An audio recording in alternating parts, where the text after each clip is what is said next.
If you found this video, chances are you're a fan of the strategy tactical role-playing genre just like I am. New one's about to hit the market on July 31st called Sword of Convallaria, and it's got me a bit excited. Free to play, yes it has a gotcha twist, but I want to talk to you a bit today and give you 5 reasons why I'm personally looking forward to this game. I'm going to give you a few reasons why you shouldn't fear that gotcha system.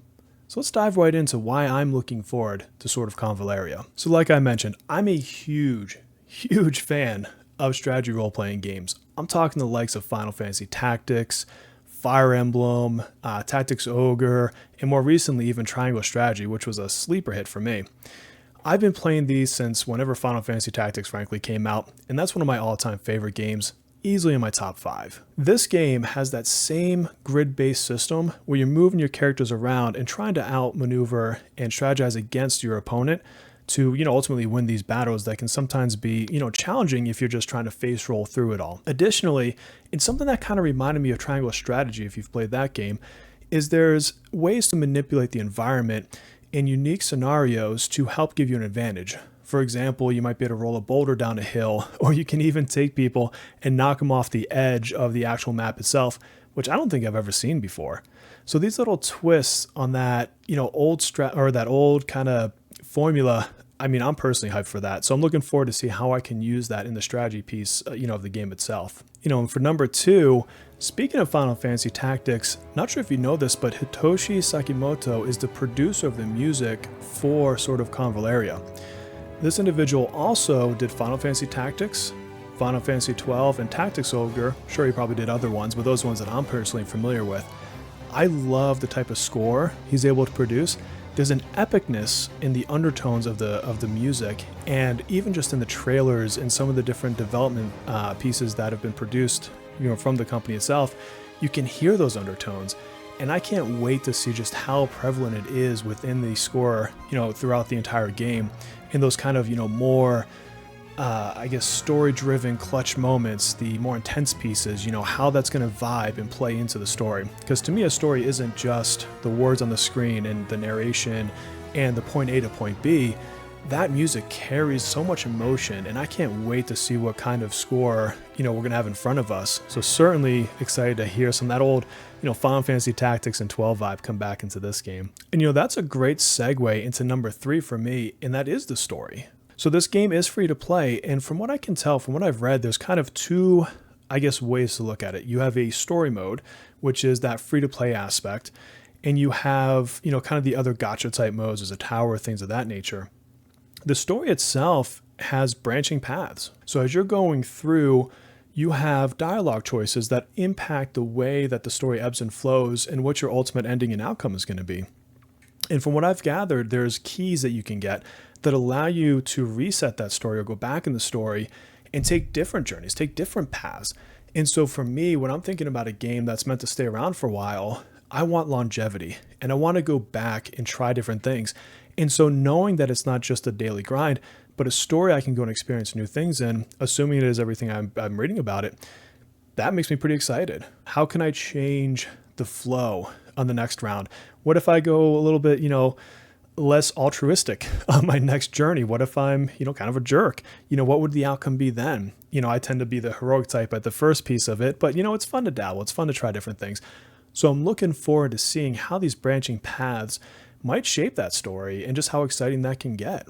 Coming in at number 4, it's got to be the graphics, the presentation layer. They've got a system they're calling NeoPixel, and it changes the way that lighting works on what looks like 2D sprites. It seems like they're 3D, but portrayed as 2D sprites. And so it has that dynamic lighting, and you'll see it as you kind of see these different scenes play out in the background here. And I just think it looks beautiful, right? It actually has a little bit of a Triangle Strategy type flair to it in some ways. And the best way I can describe the way I think about it, it's what if Final Fantasy Tactics had a modern day glow up? And again, you pair that with the music that we talked about a minute ago, and I just think it's going to look good. It's going to sound good. Hopefully it plays amazingly as well. So the graphics, definitely flashy, definitely something I'm looking forward to just seeing play out on the screen, right? And for number 5, and this is probably a bit abstract, But this is cross-platform on PC and on phone systems, right? So iOS, Android, things like that. That doesn't sound like something you should be super excited for. But listen, I'm a gaming father. I've got 3 kiddos, work full time. I'm sure a lot of you are in the same or similar situations. I can't always get to my computer. I would love to say that I'm going to stream this on every single play occasion that I get in front of it. I'm just not going to be able to. And there's going to be days where I might be sitting in my bed and I might load up and do my dailies. Or I might be, in between work calls and have 10 minutes, I might jump in and do something, right? And I like the fact that I can predominantly play on the computer, but then when I move across to the bed, I can take it with me, right? I actually do that right now with Zenless Zone Zero, another free-to-play gacha game if you haven't heard of it. And it's one of the things I love because, again, I can't always just jump on my computer. I know I want to, be amazing, but, life takes its journeys. And sometimes taking that journey with me on my events and on my journeys, that's a beautiful thing. And I'm happy that I can do that and have that flexibility at this kind of stage of my gaming life. Now, there's other reasons I'm excited. I'm not going to cover them all here today, but I do want to talk about the NeoPixel elephant in the room. And that's the fact that this is a gacha game. Okay, it's free to play. They've got to make their money somehow. And that gacha system, it's a dirty word. You hear gacha games and everyone thinks about all the negativity that can bring. And look, gachas, not perfect systems. I'm not going to defend them. But I do want to talk to you about how I've shifted my mindset towards gachas over the years. And I'm going to give you a few reasons why I don't think you should fear the gacha system. I don't think you should let that stop you from giving at least the free-to-play story a try, if nothing else. So first off, the story mode can be done without these ultra rare SSR, whatever they're calling them, top end gacha pool units. I've done a little bit digging around. I've looked at some different videos, read some different posts, jumped on the Discord, things like that. And it seems like you even restricted potentially from how many of those SSR characters you can even bring at all parts of the story. Now, maybe that opens up. I've not played the game, but what I can say is that from everything I've read, you are able to get through the story without having these mega pools wailing out, having to get the max of everything and super duplicates and all these different things. So if you just want to come in, you want to experience the story, you want to hear that amazing soundtrack, admire the beauty, you're going to have a way to do that. Number 2, once you do have a character, something I've seen in a lot of different gacha games is you need duplicates, right? And that unlocks, further progression, further powers, things of that nature. You can do that. But there's also a system, and it looks like it's a daily mission you can run one time a day. And it seems like I think it gives you, it's either 6 or 9 shards. I forget exactly how many. And within this, that gives you what you need to effectively replace your duplicates. So this is going to unlock the rest of your character's abilities, progressions, whatever part of it controls. I'm not sure exactly. Is it fast? No. You're not going to farm these out, and in 7 to 10 business days, you're going to have your maxed out SSR that you pulled off your first banner. That's not how it works. It's going to take time. It seems like a couple months, maybe 2 to 3 months is what I'm gathering from what I've read on different threads and things. But it gives you that journey to progress that character. Now, me personally, I like building my characters. I usually like having a few really key core characters in gacha games and maxing them out over time. So knowing that there's a way to do that without pulling, 3, 4, 5, 6, 7, 8, 9, however many duplicates you need, that personally gives me a little bit of hope and happiness when it comes to the gacha system. And that brings me up to number 3. For the non-story modes, right? So you have your free-to-play story, but you have these other modes like the tower and some other things. For those, it looks like you get a steady, not a crazy amount, but a steady amount of premium currency.